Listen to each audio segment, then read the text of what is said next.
अनिका को अपने गले लगाते हुए सारिका से कहा, मम्मा, अब आप इतना सब कुछ कह के अनिका को और मत डराओ। पहले से ही ये बहुत डरी हुई है, और तो और इसे विराट से दूर होने की बहुत ज्यादा टेंशन भी हो रही है।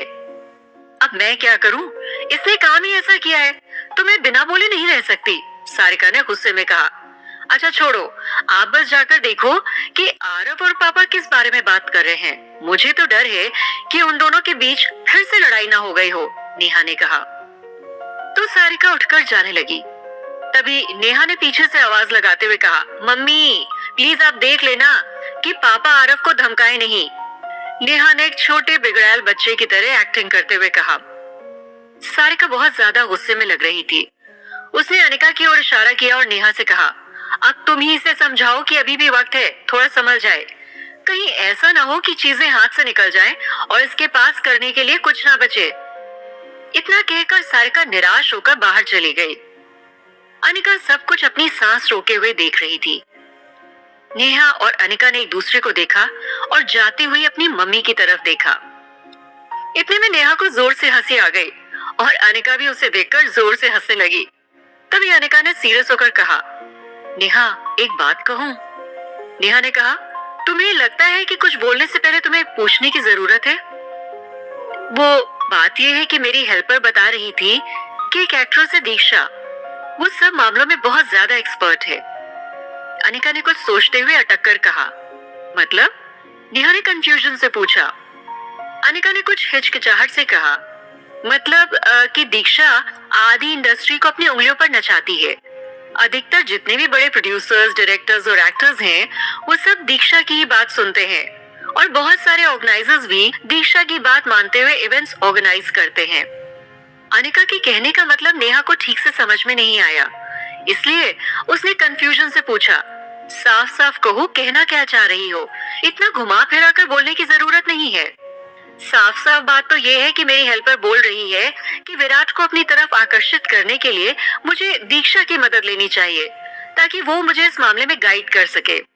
अनिका ने गहरी सांस लेकर सीरियसली कहा।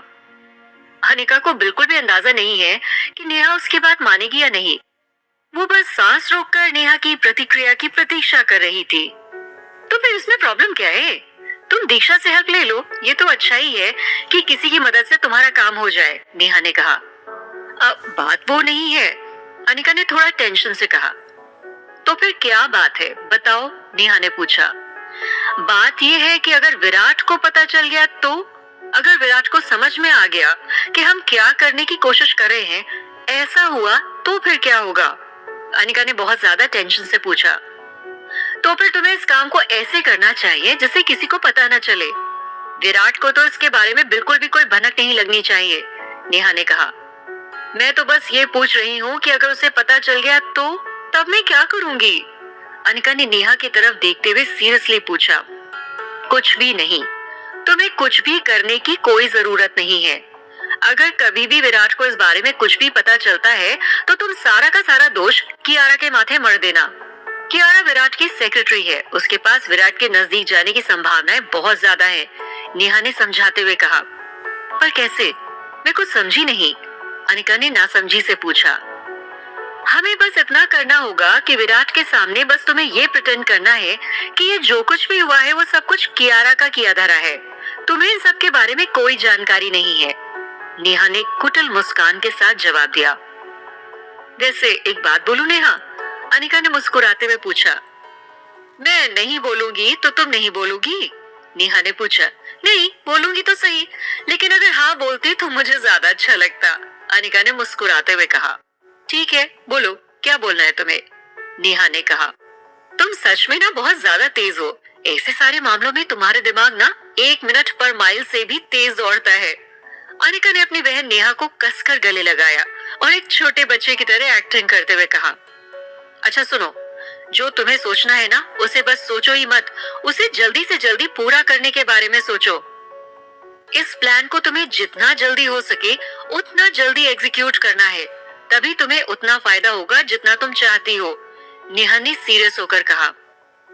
अनिका ये सब कुछ बहुत जल्दी करना चाहती थी, जिससे विराट और उसके बीच का रिश्ता और भी ज्यादा मजबूत हो सके और कियारा को जल्द से जल्द बाहर का रास्ता दिखाया जा सके। एक बात और, अगर कियारा हॉस्पिटल में विराट का ध्यान रख रही है, तो हमारे पास विराट की दादी को भड़काने का पूरा पूरा मौका है, नेहा ने कहा। नेहा की बात अनिका को समझ में नहीं आई, इसलिए उसने कंफ्यूजन से पूछा, मतलब मैं समझी नहीं। अरे मैं ये कह रही हूँ कि अगर इस समय विराट के साथ कुछ भी होता है, तो उसकी पूरी जिम्मेदारी कियारा पर ही होगी। विराट की दादी विराट के साथ कुछ भी होने के बाद कियारा पर बिल्कुल भी विश्वास नहीं करेंगी, और हमारे थोड़ी सी भी आग लगाने पर उसका इम्पैक्ट बहुत बड़ा हो जाएगा, नेहा ने खुश होकर कहा। तो फिर अब हमें क्या करना चाहिए? क्या तुम्हारे पास कोई प्लान है? अनिका ने पूछा। नेहा ने अपने हाथ से अनिका को पास आने का इशारा करते हुए कहा, यहाँ आओ और जो मैं कह रही हूँ उसे ध्यान से सुनो।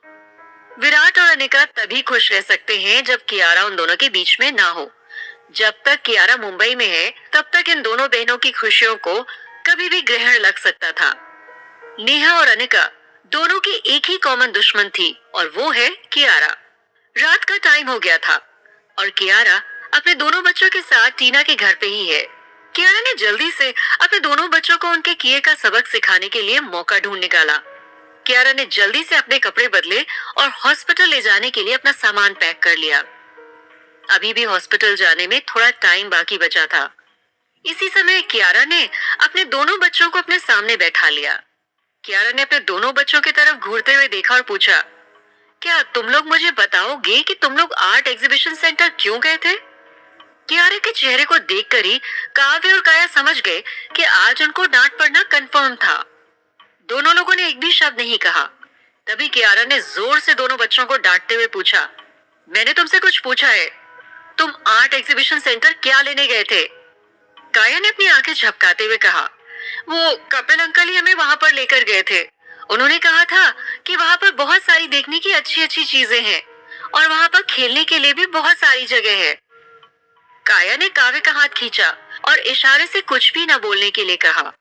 काया ने इस परिस्थिति से निपटने की पूरी कोशिश की। ऐसी परिस्थितियों में वो हमेशा आगे रहना चाहती थी, क्योंकि काया नहीं चाहती थी कि उनकी माँ काव्य को डांटे। काया अच्छे से जानती है कि उसकी क्यूट एक्टिंग ऐसी सारी प्रॉब्लम से निकलने में हमेशा काम आती है। कियारा ने अपने चेहरे पर बहुत ही सख्त एक्सप्रेशंस रखे और घूरते हुए दोनों बच्चों को देखकर पूछा, क्या तुम लोग सच बोल रहे हो? हाँ मम्मी, यही सच है। अगर आप चाहो तो कपिल अंकल से भी पूछ सकते हो, वो भी यही कहेंगे जो हम बोल रहे हैं। काया ने अपना सिर हिलाते हुए बहुत ही कॉन्फिडेंस से कहा। काया की बात सुनकर काव्य एक पल के लिए झिझक गया और कियारा ने तुरंत ही से देख लिया। काव्य की झिझक देखकर ही कियारा को समझ में आ गया कि जरूर ये दोनों कुछ न कुछ गड़बड़ कर रहे हैं। काव्य को झूठ बोलना बिल्कुल नहीं आता था। वो जब भी झूठ बोलने की कोशिश करता तो उसके चेहरे से हमेशा पता चल जाता है। कियारा बता सकती है कि दोनों के साथ कुछ ना कुछ गड़बड़ जरूर है। ये देखते ही कियारा ने जोर देकर पूछा, क्यों? तुम्हें कपिल वहां क्यों लेकर गया था? मुझे तो बिल्कुल भी इस बात पर विश्वास नहीं हो रहा है कि कपिल ही तुम्हें वहां लेकर गया होगा। अब जल्दी करो और अच्छे बच्चों की तरह पूरी बात सच सच मुझे बताओ कि क्या हुआ था। अच्छे बच्चे बिल्कुल भी झूठ नहीं बोलते हैं। कियारा की बात सुनकर काव्य ने घबराते हुए अपनी बहन काया की तरफ देखा। तभी बाहर से दरवाजा खुलने की आवाज आई और टीना अंदर आ गई। दोनों बच्चे अपना सिर झुकाए कियारा के सामने खड़े थे और कियारा उनके सामने गुस्से से बैठी हुई थी। टीना ने नासमझी से सबको देखा और पूछा, कियारा, ये तुम इस टाइम क्या कर रही हो? कुछ नहीं, मैं बस इनसे कुछ पूछ रही हूँ, कियारा ने कहा। टाइम देखो क्या हो गया है, बच्चों को सोना भी है। ये कोई सवाल जवाब करने का टाइम नहीं है। टीना अच्छे से जानती है कि कियारा इन दोनों नन्ही शैतानों को अच्छे से डांट लगाने वाली थी, और इसीलिए टीना ने बीच बचाव करते हुए कहा। कियारा ने घड़ी देखी तो रात के 8 बजने वाले हैं। उसे हॉस्पिटल भी जाना है, इसलिए उसने अपने दोनों जुड़वा बच्चों को देखते हुए कहा, अभी के लिए तो मैं तुम्हें छोड़ रही हूँ, लेकिन ये मत सोचना कि मैं ये सब कुछ भूल जाऊंगी। मैं तुम्हें एक और मौका देना चाहती हूँ ताकि तुम सब कुछ सच सच बता दो। कल जब मैं वापस आऊंगी तब मुझे तुम्हारे मुंह से सब सच ही सुनना है, ठीक है? मुझे पता है कि तुम मुझसे झूठ नहीं बोलोगे और सारी बात सच सच बता दोगे कि वास्तव में क्या हुआ था, कियारा ने जोर देकर कहा। काव्य ने कुछ नहीं कहा और बस अपने होठों को छुआ। तो काव्य ने देखा कि कियारा का मन भी अपने दोनों बच्चों को डांटने का बिल्कुल नहीं था। लेकिन इस सिचुएशन को इसी तरह से छोड़ना भी ठीक नहीं होगा। जो भी कुछ आज हुआ था वो पहले भी हो चुका है और आगे भी हो सकता है। एक पल के लिए झिझकने के बाद कियारा ने उन्हें सोने जाने देने का फैसला किया। अच्छा ठीक है, तुम लोग जाकर सो जाओ और मेरी बात का अच्छे से ध्यान रखना, कियारा ने कहा। कियारा पहले से ही अपने बच्चों के लिए दोषी महसूस कर रही थी, क्योंकि वो उन्हें एक सुखी और शांत जीवन नहीं दे सकती। ये दोनों बच्चे पहले से ही बहुत ज्यादा समझदार हैं।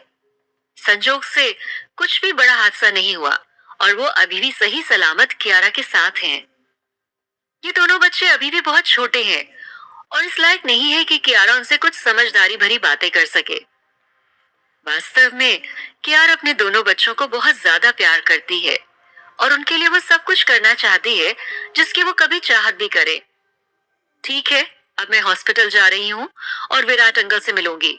तुम लोग टीना मासी की बात मानना और उन्हें बिल्कुल भी तंग मत करना। जाओ, अब जाकर चुपचाप सो जाओ। सुबह कपिल अंकल आएंगे और तुम दोनों को स्कूल छोड़ देंगे। तुम लोगों को अब से बहुत ही ज्यादा अच्छे बच्चे की तरह बिहेव करना है। क्या तुम लोग समझ गए? कियारा ने पूछा।